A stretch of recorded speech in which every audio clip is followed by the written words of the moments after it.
दर्शकों, जैसा कि हमने पिछले एपिसोड में जाना था कि कैसे रावण सीता माता को हर के ले जाता है और अशोक वाटिका में ले जाकर राक्षसियों के बीच में रख देता है।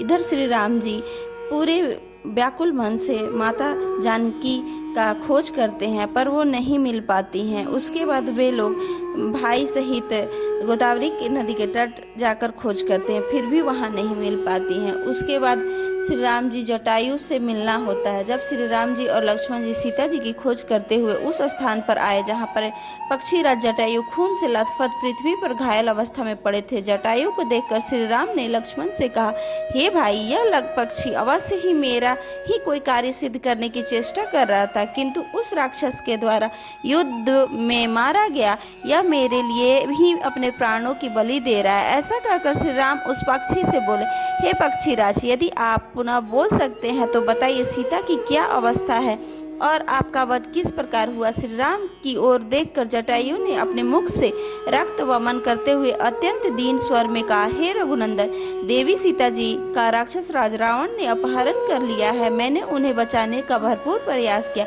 पर निष्ठुर रावण ने अपनी तलवार से मेरे दोनों पंख काट दिए और सीता जी को लेकर आकाश मार्ग से चला गया। इतना कहकर गिद्धराज ने अपने प्राणों को त्याग दिया। श्री राम की जटायु की मृत्यु पर गहरा दुख हुआ। पक्षीराज को इस अवस्था में कर उन्होंने लक्ष्मण से कहा, देखो, जटायु ने आज मेरे लिए अपने प्राणों की आहुति दे दी। ये सूर शरणागत रक्षक और धर्मपरायण थे। ये समय मुझे सीता के हरण का उतना दुख नहीं हुआ जितना कि मेरे लिए प्राण त्याग करने वाले जटायु की मृत्यु से हो रहा है। फिर वे जटायु को संबोधित करके, गिद्धराज, यज्ञ करवाने वाले, युद्ध में पीठ न दिखाने वाले और दानी पुरुष को जिन उत्तम लोकों की प्राप्ति होती है, मेरी आज्ञा से उन्हीं सर्वोच्च लोकों में तुम्हारा भी स्थान हो। यह कहकर श्री राम ने पक्षीराज के शरीर को चिता पर रखा और उसमें आग लगाकर अपने बंधु की भांति उनका दाह संस्कार किया। उसके बाद लक्ष्मण और आयुमक को दंड दिया। जटायु का दाह संस्कार करके श्री राम लक्ष्मण सीता जी को खोजते हुए वन में पहुंचे और मतंग मुनि के आश्रम वन में बड़ा भयंकर था। उसमें बहुत ही हिंसक पशु और पक्षी निवास करते थे। वहां दशरथ कुमार ने अंधकार से आवृत होकर एक गुफा देखी। वे उसके समीप गए। उन्होंने एक विशालकाय राक्षसी को देखा जिसका मुख बड़ा विकराल था। उसका आकार विकट और बाल खुले हुए थे। राक्षसी उन दोनों वीरों के पास आई और लक्ष्मण को अपनी भुजाओं में कसकर बोली, मेरा नाम अयुमुखी है और मैं चाहती हूँ कि तुम मेरे साथ विवाह करके मेरे साथ ही रहो। यह सुनकर लक्ष्मण क्रोधित हो उठे और उन्होंने तलवार निकालकर उस राक्षसी के नाक कान काट दिए।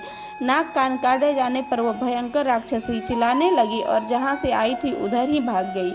इस जंगल में कबंध नामक राक्षस से मुठभेड़ होती है और उसके वध करने के बाद वो एक सुंदर पुरुष में बदल जाता है और वो बताता है कि वो ऋषियों को परेशान करता था, इसलिए वो एक कबंध नामक राक्षस में तब्दील हो गया था। उसके बाद उन्होंने बताया कि ऋषि ऋष्यक मुख पर्वत पर रहने वाले वानर वीर से सुग्री से मित्रता कीजिए और सुग्री विनयशील, बुद्धिमान, कार्य दक्षक और पराक्रमी है। उनकी सहायता से आपको सीता माता की प्राप्ति होगी। मार्ग में आपकी तपस्विनी सबरी से भेंट होगी। ऐसा कहकर कबंध ने अपने परम धाम को प्रस्थान किया। दूसरे दिन दोनों भाइयों ने परम पंपा सरोवर के मार्ग पर पश्चिम दिशा की ओर चले। मार्ग में सबरी का सुंदर सा आश्रम दिखा। पूर्व काल में मतंग ऋषि ने अपने शिष्यों को वहां तपस्या करने के लिए कहा था। सबरी के भक्ति भाव और उनकी सेवा की थी। अपनी मृत्यु के समय ऋषि सबरी को वहीं रहकर भगवान की प्रतीक्षा करने को कहा था। उस सिद्ध तपस्विनी ने वहां अकेले रहकर वर्षों श्री राम की प्रतीक्षा की। श्री राम लक्ष्मण देखकर सबरी ने उन्हें प्रणाम किया, उनका विधिवत सत्कार किया। फिर उसने श्री राम के सामने खड़े होकर, भगवान, आज आपके दर्शन मिले, अपनी तपस्या की सिद्धि मिल गई, आज मेरा जन्म सफल हो।